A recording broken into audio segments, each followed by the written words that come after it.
Once again, welcome back student. Today we are going to discuss class 10 third poem that is the A Tiger in the Zoo. ये बहुत ही interesting poem है। इस poem को समझने के लिए सबसे पहले सबसे इम्पोर्टेंट चीज है कि आप ये जो टाइगर है उसकी जगह खुद को इमेजिन करो, तब आप अच्छे से समझ पाओगे टाइगर की जो मेन प्रॉब्लम है जिसको हमारे जो पोइट हैं रिवील करना चाहते हैं, वो आप तब समझ पाओगे जब इस टाइगर की जगह खुद को एज्यूम करोगे। तो बिना किसी डिले के पहले हम बात करते हैं अपने इस पोएम के बारे में। सबसे पहले बात करते हैं पोइट के बारे में कि इस पोएम के जो पोइट हैं वो कौन है, क्या उनके वर्क्स हैं, क्या उनके अचीवमेंट हैं उनकी लाइफ में। तो जॉर्ज लैसल नॉरिस जो इस पोएम के जो पोइट हैं, जिनका जन्म 1921 में हुआ था और जिनकी डेथ 2006 में हो गई थी, वो एक प्राइज विनिंग बेल्स पोइट थे एंड शॉर्ट स्टोरी राइटर थे। वो अपनी पोएम के लिए और अपनी शॉर्ट स्टोरी के लिए जाने जाते हैं। He is considered as the most important bells writer, सबसे important bells writer हैं of the poet war period. जब हमारा वार पीरियड चल रहा था उस समय की सबसे ज्यादा important और जो फेमस बेल्स राइटर थे वो थे हमारे George Leslie Norris. And his literacy works have won many prize. उन्होंने अपनी लिटरेसी वर्क के लिए बहुत सारे प्राइजेस भी जीते हैं। उनके फेमस जो वर्क हैं वो कौन कौन से हैं? Works for finding gold, the loud, the winder, phoenix living poet series और रैंसम ईटीसी। ये जो उनके सबसे फेमस जो लिटरेरी वर्क हैं वो ये हैं। अब वन बाय वन इस पोएम के एक्सप्लेन को देख लेते हैं स्ट्रेंजर वाइज। पोएम का पहले इंट्रोडक्शन देखते हैं कि पोएम एक्चुअल में क्या इंट्रोड्यूस करती है। अगर हम इंट्रोडक्शन अगर हमें समझ में आ गया तो एक्सप्लेन भी हम कर सकते हैं, क्योंकि मैंने आपको पहले भी कई बार बताया कि हमारी जो पोएम होती है वो फुल ऑन इमेजिनेशन होती है। मतलब पूरा जो पोइट है एक इमेज अपने माइंड में क्रिएट करता है, उसके बाद वो अपनी पोइट्री से उसको पोर्ट्रेट करने की कोशिश करता है, उसको पिक्चराइज करने की कोशिश करता है। तो पहले इंट्रोडक्शन समझ लेते हैं इस पोएम का। The poem written while Leslie Norris explain the agony and the helplessness of cage tiger that lived in the zoo. ये जो पोएम है जो आपकी लैरिस नॉरिस ने लिखी हुई है, वो एक एगोनी और हेल्पलेसनेस को दर्शाती है ऑफ अ केज टाइगर। एक टाइगर जिसको एक पिंजरे में बंद कर दिया गया है और जिसका जीवन एक जो है जू में कट रहा है। जू में हम देखने जाते हैं, हमें लगता है कि मतलब जो टाइगर है बहुत ज्यादा खुश है, बट एक्चुअल में उसकी लाइफ क्या होती है, क्या वो फील करता है, इस सब को शो करने के लिए ये जो हमारे लैरिस नॉरिस हमारे जो पोइट हैं उन्होंने इस पोएम को लिखा हुआ है। द पोइट जो एक्सप्लेन करते हैं what is life could be, कि मतलब उसकी जो लाइफ है वो एक्चुअल में क्या हो सकती थी if we had been free animal, अगर वो फ्री पैदा होता। ठीक है। The poet has tried to explain about the condition of animal. वो एनिमल्स की कंडीशंस को शो बताते हैं कि एनिमल की एक्चुअल कंडीशन क्या है। That are caged by human being, जिनको पिंजरे में डाल दिया जाता है एक ह्यूमन बीइंग्स के द्वारा फॉर देयर फन, केवल अपने फन के लिए। हम क्या करते हैं, हम जानवरों को पकड़ते हैं, जैसे उनको पिंजरे में डाल देते हैं, बट एक्चुअल में जब वो फ्री होते हैं और अपनी एक्चुअल लाइफ को फॉरेस्ट में जीते हैं, वो उनकी लाइफ और उनकी जो सेकंड लाइफ उनकी केज में होती है, इन दोनों के बीच में कॉन्ट्रास्ट को बनाया गया है इस पोएम के अंदर। तो अब स्टार्ट करते हैं स्ट्रेंजर वाइज पोएम को हम। सबसे पहले हमारा जो फर्स्ट स्ट्रेंजर आता है, he stacked in his vivid steps the few step of his grace on the pad of velvet in a quiet race। Difficult word भी हम मेंशन किए हुए हैं। स्टैक जो मतलब होता है, स्टैक का मतलब है फॉलो करना, जिसको विविड का मतलब होता है ब्राइट कलर्ड का। Pad paws of the tiger, rage मतलब होता है एंगर, मतलब यहाँ ही फॉलो करता है अपनी विविड स्ट्रिप्स को। स्ट्रिप्स क्या है, जो उसकी कलर जो स्ट्रिप्स होती हैं उसकी बॉडी पे जो स्ट्रिप्स होती हैं, कौन सी, येलो एंड ब्लैक जो स्ट्रिप्स होती हैं, जो फ्यू स्टेप इन केज, वो अपनी केज में केवल कुछ स्टेप ही चल पाता है। On pad of velvet quite, मतलब उसकी जो पैड है, मतलब उसके जो पॉज है, उसके जो पंजे हैं टाइगर के, वो वेलवेट क्वाइट मतलब बहुत ज्यादा मखमली है, मतलब उसकी चलने की जो है जो साउंड होता है वो भी प्रोड्यूस नहीं होता। इन इज क्वाइट रेज, क्वाइट मतलब कुछ शांत, और रेज बहुत एंगल्स में होता है। अब इसको जो है फुली एक्सप्लेन भी कर लेते हैं क्या मतलब जो है, अगर हम इसको एक्सप्लेनेशन अगर लिखना पड़े तो कैसे लिख सकते हैं। Here the poet says that the tiger that is confined in the zoo, एक टाइगर जिसको कन्फाइन करा गया है एक जू के अंदर, एक पिंजरे में, मूव अराउंड द केज, वो अपने केज में अपने पिंजरे में मतलब इधर से उधर घूमता है, under his bright coloured skin, अपनी ब्राइट कलर स्किन को। He further says the tiger can take only few step, tiger है केवल फ्यू स्टेप ले सकता है, क्योंकि उसका जो केज है वो इतना बड़ा नहीं है कि वो मतलब पूरी तरह से मतलब अपने आप को स्ट्रेच कर सके, पूरे राउंड ले सके, तो कुछ ही स्टेप्स वहां चल सकता है। Because the cage is small, जो केज है बहुत ज्यादा स्मॉल है, it is not easy to move in, इसके अंदर आसानी से जाना भी पॉसिबल नहीं है। और one can not here the footstep, एक व्यक्ति उसके फुटस्टेप को भी नहीं सुन सकता, because he is very soft, जैसे होता है ना वेलवेट वर्ड आया था, वो सॉफ्ट फील है उसके, लाइक वेलवेट, एक वेलवेट की तरह, एक मखमल की तरह, because of which there is no sound, इसीलिए कोई भी साउंड प्रोड्यूस नहीं होती है ऑफ द टाइगर फुटस्टेप। जब टाइगर चलता है तो उनके यहाँ मतलब उसके चलने से कोई भी जो है फुटस्टेप का जो साउंड क्रिएट होता है वो नहीं होता, ठीक है।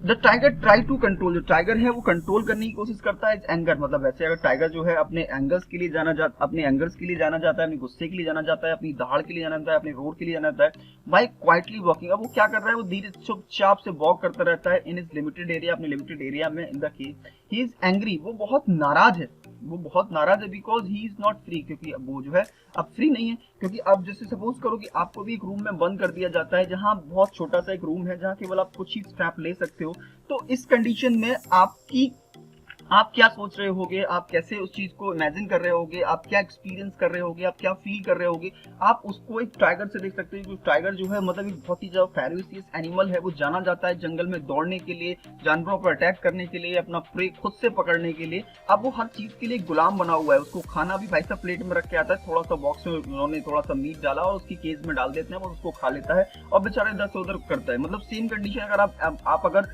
एज्यूम करते हो कि एक्चुअल में आप एक टाइगर हो और आपको एक केज में बंद कर दिया गया, तब एक्चुअल में जो प्रॉब्लम एक टाइगर फेस करता है वो आप उसको अच्छे से महसूस कर पाओगे। आगे बात करते हैं, नेक्स्ट स्टेंजा हमारा आता है, फिफ्थ लाइन है, he should be lurking in shadows, sliding through the long grass near the water holes where pumped deer pass। या अब यहाँ पे जो पोइट है वो इमेजिन करते हैं कि अब जो आपका टाइगर है वो कहाँ पे है, वो मतलब एक खुला हुआ है, मतलब एक फॉरेस्ट में है। ही शुड बी लर्किंग मतलब टू हिडन एज, मतलब वो छुपा हुआ है, as to wait for prey, मतलब अपने शिकार के लिए, मतलब एक घास में छुपा हुआ है। Sliding through the long grass, मतलब जो बड़ी बड़ी घास जंगल में उगी हुई है उसके पीछे उसने अपनी बॉडी को छुपा रखा है। नियर द वाटर होल, जो वाटर बॉडीज होती हैं, चाहे वो नदी है, चाहे वो कैनल है, चाहे वो पॉन्ड है, वहां के आसपास जो घास उगी हुई है उसने अपने आप को वहां छुपा रखा है। जहाँ पे प्लम डियर पास, जहाँ पे जो मोटे ताजे जो प्लम डियर्स होते हैं पास होते हैं, पानी पीने आते हैं, अब उसने अपने आप को छुपा रखा है, जिससे ही कोई डियर वहां पे आता है वो आसानी से उसको अपना शिकार बना सकता है। अब थोड़ा इसका डिटेल में एक्सप्लेन कर लेते हैं। The poet says that if this tiger was free, अगर टाइगर फ्री होता, उन्होंने बताया अगर टाइगर जो है फ्री होता, he would have hid himself behind the long grass, तो अपने आप को वो लॉन्ग ग्रास के पीछे क्या कर लिया होता, उसने छुपा लिया होता। नियर द वाटर बॉडीज, जो भी वाटर बॉडीज होती है, जैसे मैंने आपको बताया वाटर बॉडीज में हमारे सारे आ जाते हैं, जैसे हमारा पॉन्ड भी हो सकता है, हमारी कैनल भी हो सकती है, ठीक है।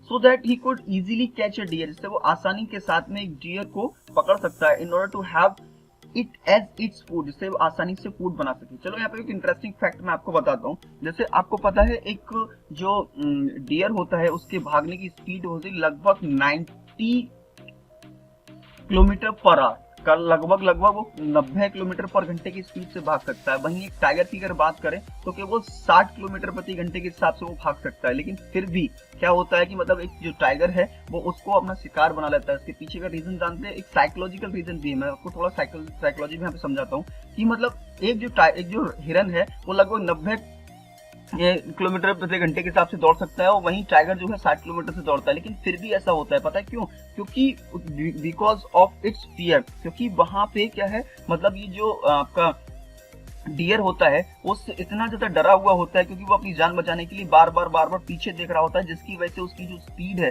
वो बहुत ज्यादा स्लो होती है। और जो टाइगर है वो पूरी तरह से कमिटेड होता है उस डियर को मारने के लिए, तो वो अपनी स्पीड में जरा भी अंतर नहीं आने देता। ये बार बार देखने की वजह से उसकी जो 90 की जो स्पीड है वो कम होती है, लेकिन टाइगर की स्पीड मतलब एक कंसिस्टेंस रहती है। और फाइनली ऐसा होता है कि जो टाइगर है हमारा वो डियर का प्रे कर लेता है, उसका शिकार कर लेता है, उसको मार के खा लेता है। अब अगर देखो, अगर हिरन जो है अगर वो नहीं डरता और मतलब अपनी कंसिस्टेंट स्पीड पे कंटिन्यू भागता रहता, तो क्या कभी टाइगर उसको पकड़ पाता? इट इज इम्पॉसिबल, मतलब कभी ऐसा नहीं होता। हम पता है हम हमेशा पीछे रह जाते हैं या हम कुछ नहीं कर पाते, उसके बड़ा सबसे पीछे रीजन होता है हमारा डर। बट अगर हम किसी चीज को मतलब एक पूरे अफेक्शन के साथ, पूरी लगन के साथ, पूरी डिटर्मिनेशन के साथ अगर कोई काम करते हैं विदाउट एनी फियर, तो कोई भी ऐसी चीज नहीं होती लाइफ के अंदर जिसको हम अचीव नहीं कर सकते। एक बहुत बड़ा एग्जांपल है, एक साइकोलॉजी फैक्ट भी यहाँ पर जो है पोइट हमें देना चाह रहे हैं। आगे बात करते हैं, basically the poet want to say, मतलब पोइट जो है ये कहना चाहता है कि that the actual life of a tiger, की माय टाइगर की जो एक्चुअल लाइफ है, मतलब टाइगर की जो एक्चुअल लाइफ कहाँ होती है, फॉरेस्ट में होती है। टाइगर की जो फॉरेस्ट जो एक्चुअल लाइफ है, टू लिव इन अ जंगल, जहाँ वो जंगल में रहता है। He could catch its prey, मतलब वो अपने प्रे को बहुत आसानी के साथ में वो क्या कर सकता है, उसको पकड़ सकता है, आसानी से मार सकता है, उसको खा सकता है, जो कि मतलब उसका फेवरेट मतलब एक एडवेंचर भी होता है। And eat it, but the tiger in the cage can not do so, लेकिन अब जो टाइगर फंसा हुआ है बेचारा कहाँ पे, केज में, वो ऐसा नहीं कर सकता। तो मतलब अपने रेस को वो छुपा लेता है, मतलब फिर इधर से उधर घूम के, इधर से उधर टहल के, मतलब सिर्फ अपने रेस को कंट्रोल करने की कोशिश कर रहा होता है। अब बात करते हैं थर्ड स्टेंजा में। थर्ड स्टेंजा में क्या दिया हुआ है, he should be snaring around the houses at the jungle's edge where the bearing his white fangs is lost in terrorizing the blaze। अब फिर भी मतलब वो अब बात करते हैं, अभी भी टाइगर जो है कहाँ पर है, वो जंगल में है। He should be snarling, snarling बोला है warning sound made by animal, मतलब वो दहाड़ के क्या करता है, वार्निंग कर रहा है। He should be snarling, वो वार्न कर रहा होता है, by road around the houses, मतलब एक जंगल्स के, एट द जंगल से, जंगल के किनारे पे जो गांव बसे हुए होते हैं वहां अपनी दहाड़ से लोगों को क्या कर रहा है, वार्न कर रहा है, उनको डर कर रहा है, मतलब उनके एक दहशत पैदा करता है।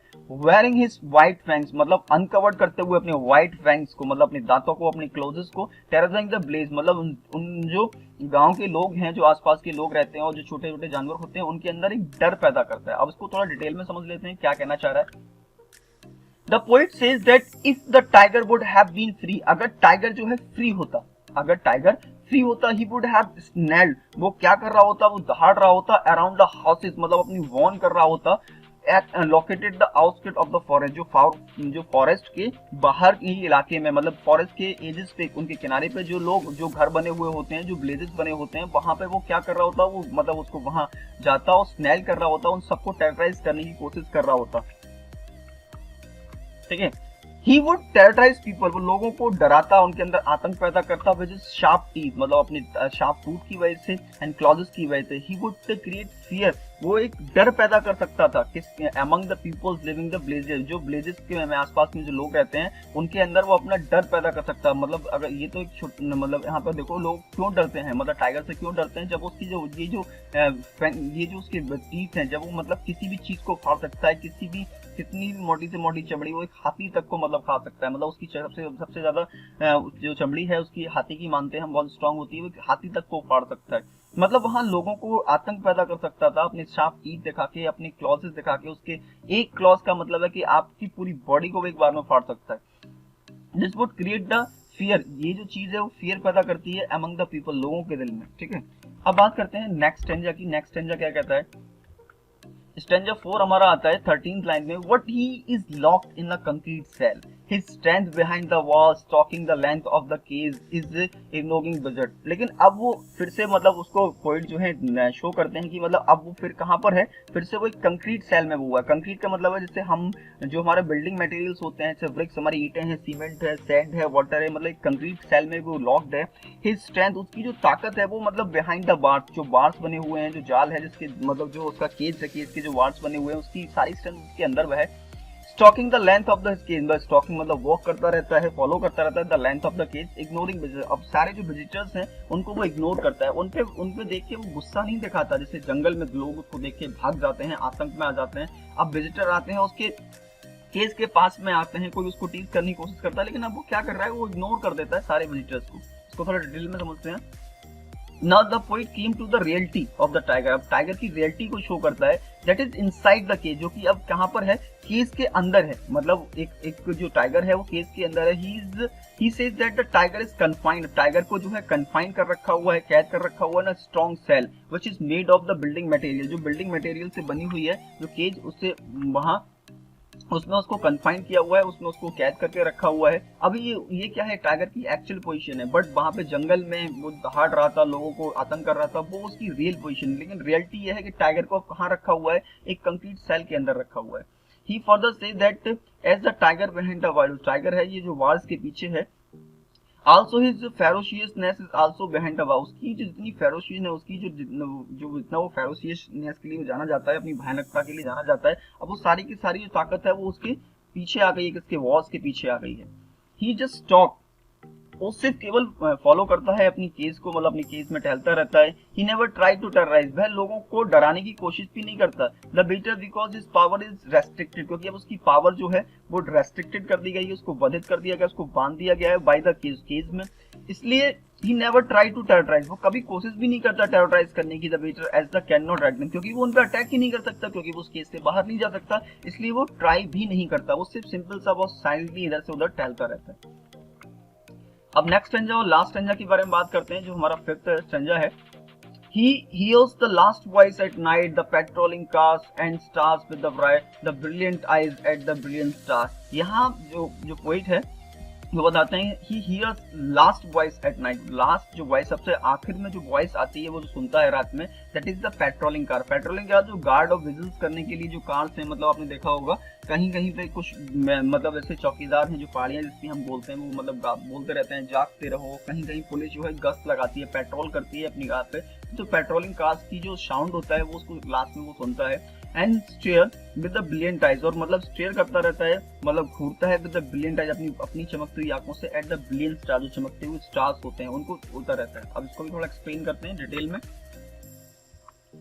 The poet says that in the night, रात के समय पे the tiger hear the sound of the patrolling cars, patrolling cars का साउंड सुनता है। Are the vehicles of the police, जो पुलिस के व्हीकल्स होते हैं, which is used to guard at night, जो उनको यूज किया जाता है रात में, ना किसके लिए, मतलब लोगों को गार्ड करने के लिए, वहां उनको गश्त देने के लिए यूज किया जाता है।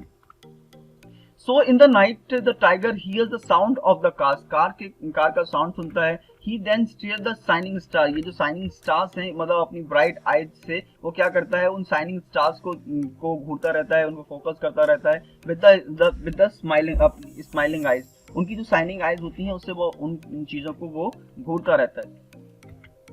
द पोइट वांट टू से, पोइट यहाँ पे कहना चाहता है कि टाइगर इज सैड, कि मतलब जो टाइगर है वो दुखी है, वो टाइगर जो है वो कैसा है, दुखी है।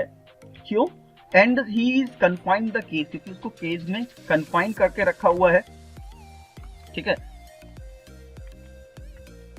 He can not do anything, अब वो क्या है, वो कुछ भी नहीं कर सकता, वो क्या है, वो कुछ भी नहीं कर सकता, क्योंकि therefore he stairs at the stars, वो स्टार्स को घूरता रहता है, ठीक है। इन द नाइट, रात में, try to divert his mind through the towards them, मतलब ऐसा करने की वजह से वो अपने एंगर्स को कंट्रोल कर पाता है, अपने आप को कंट्रोल कर पाता है, जिसकी वजह से क्या होता है, मतलब वो अपने माइंड को, अपनी जो गुस्सा है उसको डाइवर्ट कर पाता है, मतलब उसके पास में कोई भी चांस नहीं होता कि मतलब वो और कुछ कर सके, क्योंकि उसकी सारी की सारी जो स्ट्रेंथ है वो उस बार्स के पीछे आ गई। वो चाहकर भी उस बार्स को, उस पिछड़े को तोड़ नहीं सकता, वहां से बाहर नहीं जा सकता। लेकिन यहाँ अगर वो फ्री होता तो क्या करता, वो जंगल्स में होता, वाटर बॉडीज के पास में जाके डियर्स को अपना शिकार बना रहा होता। बहुत सारे काम थे जो टाइगर एक्चुअल में जंगल में होते हैं वो कर सकता था, लेकिन अभी क्या हो रखा है, उसकी सारी पावर्स को रेस्ट्रिक्टेड कर रखा हुआ है, इसलिए वो अपने आप को डाइवर्ट करता है, अपने माइंड को डाइवर्ट करता है, अपने एंगर्स को डाइवर्ट करता है थॉट्स टुवर्ड्स देम, मतलब जो भी थॉट्स होते हैं, मतलब अपने कैसे करके, मतलब अपनी चमकती हुई आंखों से इन चमकते हुए स्टार्स को देख के अपना टाइम वो स्पेंड करता है, और अपने ही जो केज है उसमें स्टॉक करता रहता है, मतलब उन्हीं को फॉलो करता रहता है, उसकी लेंथ को फॉलो करता रहता है। तो ये पोइम है हमारी टाइगर इन द जू। आई होप आपको समझ में आ गया होगा, बट अगर आपको फिर भी कोई कंफ्यूजन हो रही है तो आप मुझे डायरेक्टली टेक्स्ट कर सकते हो, व्हाट्सएप पे कांटेक्ट कर सकते हो, कमेंट कर सकते हो, मैं सारे आपके जितने भी डाउट्स होंगे उन सबको सॉल्व करने की कोशिश करूंगा। And finally, thanks for being here, thank you.